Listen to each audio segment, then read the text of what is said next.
Assalamualaikum warahmatullahi wabarakatuh. Perkenalkan, nama saya Dewi Nuraini.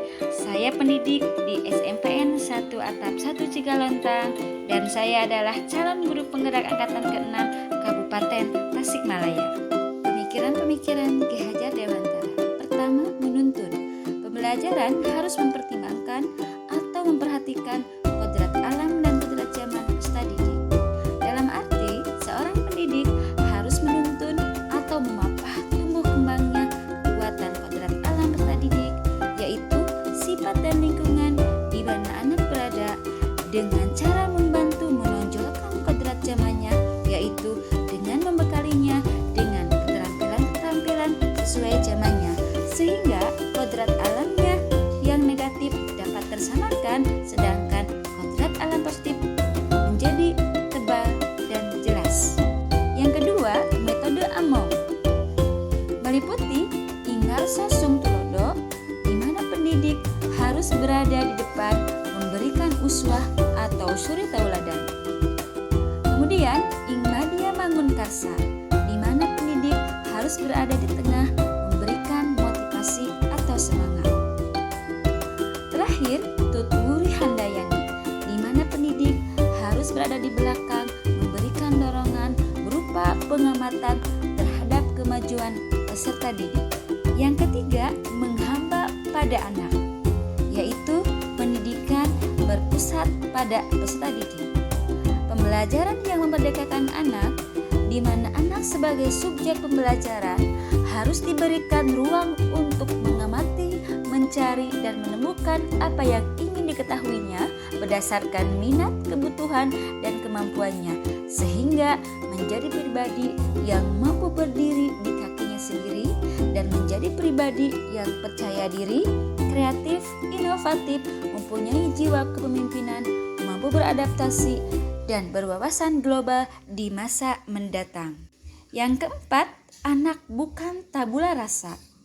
Anak bukanlah laksana kertas putih kosong. Anak ibarat kertas putih yang berisi goresan-goresan samar. Anak adalah individu yang fitrahnya adalah manusia yang berbeda-beda, yang sudah mempunyai karakter, kemampuan, kekurangan, dan kelebihan masing-masing. Untuk itu, kewajiban pendidik adalah menebalkan goresan-goresan samar yang positif dan menutupi atau menghilangkan goresan-goresan negatif dari anak. Yang kelima, ciptakan pembelajaran seperti taman. Anak belajar dengan nyaman dan menyenangkan. Anak kodratnya adalah manusia yang senang bermain dengan teman-temannya dengan gembira. Untuk itu, pendidik harus cerdas menciptakan iklim pembelajaran yang menyenangkan dan nyaman dengan menggunakan pendekatan, metode, dan model pembelajaran serta menyertakan permainan menyenangkan yang menstimulus anak antusias untuk belajar dengan suasana hati yang bahagia, sehingga anak sebagai subjek belajar dapat dengan ikhlas belajar tanpa adanya keterpaksaan dan tekanan. Yang keenam, budi pekerti adalah utama dan puncaknya, di mana lingkungan keluarga adalah dasarnya.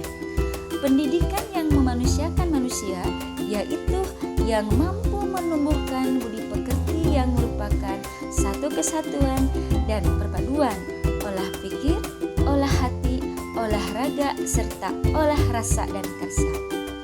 Jika keempat komponen dari olah tersebut dimiliki oleh anak, maka anak telah mencapai puncak dari belajarnya, yaitu budi pekerti. Penanaman budi pekerti anak awal didapatkan di lingkungan keluarga, terutama orang tua. Ibu dan ayah adalah fondasi utama dan dasar bagi anak. Ibu adalah sekolah pertama bagi anak dan ayah adalah kepala sekolahnya. Untuk itu, mutlak perlu adanya kerjasama yang harmonis antara sekolah dan orang tua untuk tumbuh kembang belajar anak.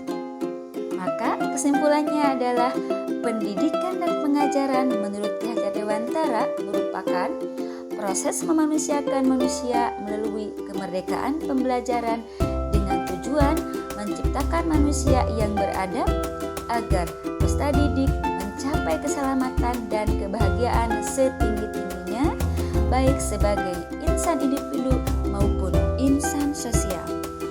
Yang menjadi refleksi saya sebelum mempelajari modul 1.1, saya mempercayai teori tabula rasa bahwa anak laksana kertas putih kosong, sehingga kita tinggal mengisinya dengan tulisan-tulisan kita.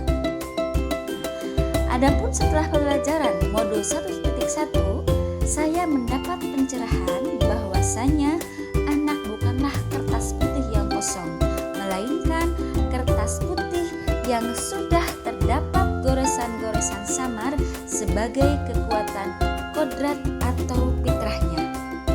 Setelah mempelajari modul 1.1 ini, saya akan menerapkan: pertama, dalam pembelajaran akan mempertimbangkan kodrat alam dan kodrat zaman anak didik. Kedua, menjadikan anak didik sebagai subjek pembelajaran atau berhamba pada anak. Ketiga, mendidik dan mengajar anak didik dengan hati.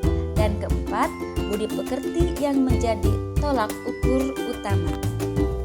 Bapak Ibu guru hebat, sebelum saya pamit, izinkan saya membacakan pantun. Berolahraga supaya sehat di pagi hari menghirup udara. Para pendidik cerdas dan hebat, amalkan konsep Ki Hajar Dewantara. Makan opor sama ketupat, nikmat di lidah sangat terasa. Para pendidik tetaplah semangat mencerdaskan generasi penerus bangsa.